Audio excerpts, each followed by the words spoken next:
Hi everyone. Happy Monday. Happy Monday evening. So today I'm going to do something a little bit different. I am going to do two Yeshua readings and I challenge you to listen to both of them. The second poem is quite beautiful. Some of them can seem quite harsh. Before I start reading, and I will be doing poems 8 and 9, I wanted to say a little bit about my experience of the words themselves and maybe offer some clarifications on some things. So, when I speak of God, for example, many of you who may also visit my blog will hear me speak a lot about the interconnection of life. You will hear me, read me, um, write about autopoiesis and emergence and deep silence and the void and deep connection and deep sense of responsibility and accountability for my choices for our collective. And as these poems emerged from me, I really understood that whilst the words were coming through in language that many of us are familiar with, there are meanings there that are more expanded that I had experienced, for example, as a child growing up in the Catholic faith. They're imbued with my current understandings of the emergence of life, the sacredness of life, the depth of what it means to experience my humanity without all of the things that I am told that it is, without all of the definitions of words. But just that kind of deep silence and awareness that emerges, not because the mind is quiet, but because on rare occasions I have an opportunity to just be. And I think these poems emerged from me at a time in my life where I was just letting everything that was impermanent in me kind of fall away, including fleeting moments of joy, and reaching beneath that and finding this deep and unbound love, no matter what I was experiencing at the time, no matter how painful, no matter the suffering, there was something that was unwavering. The voice of Yeshua I experience as a kind of voice of accountability that is emerging from me in a way, in the way of a messenger, as in me having something I want to say, but also I'm saying it to myself. It's a call to hold myself to account. And so, not a messenger that is somehow ordained with this incredible power and gift and elevates me, but as in a kind of earnest, um, just call to ask myself how I'm showing up in the world. And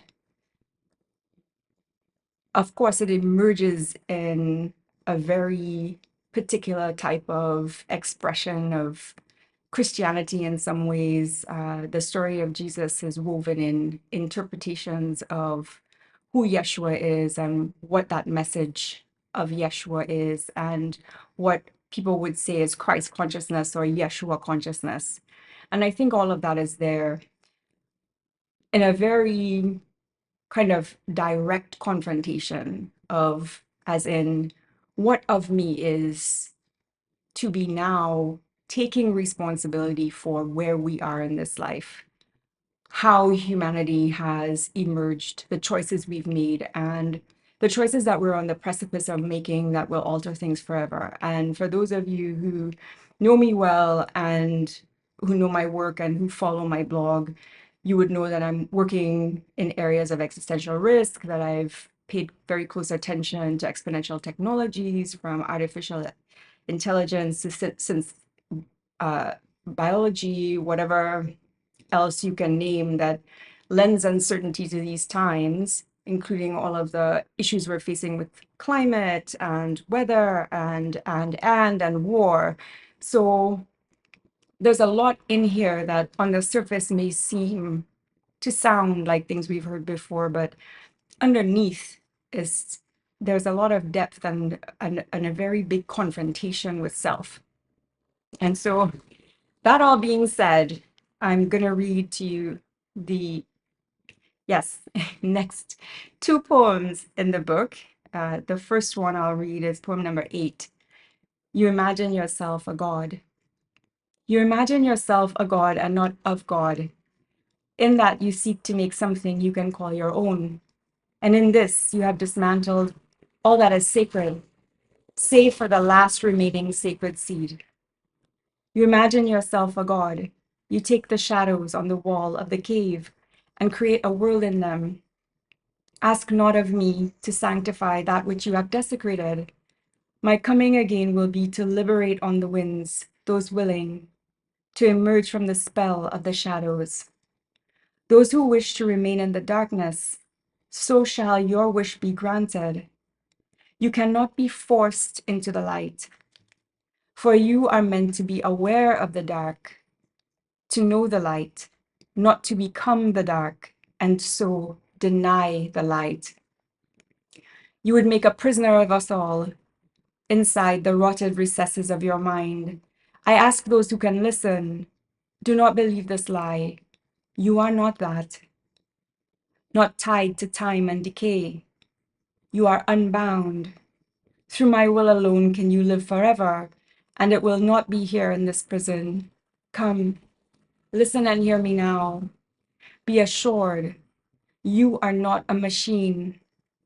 Machines are but a shadow on the cave wall.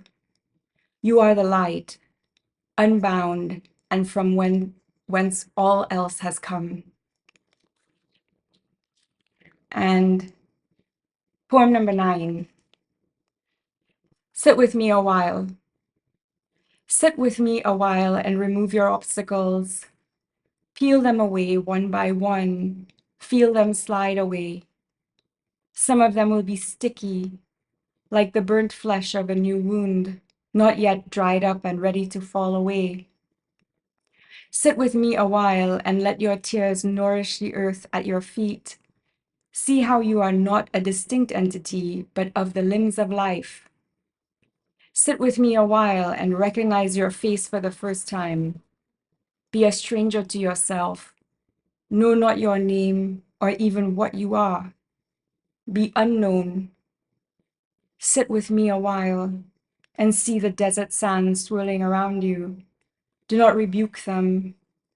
Embrace them as your children, these grains of sand coupled in the wind. Sit with me a while and burn off the sins of your doubts. Burn away the pieces of your misgivings that you cannot bear to bear any longer. Be born again in innocence. Burn away that which leaves you as unripened fruit, not unclean, but just yet young, yet without understanding of your promise. Sit with me a while and be liberated from your strife. For when you see the light, strife is a blessing of my love. You no longer perceive burden, and each moment lies your escape from your chains.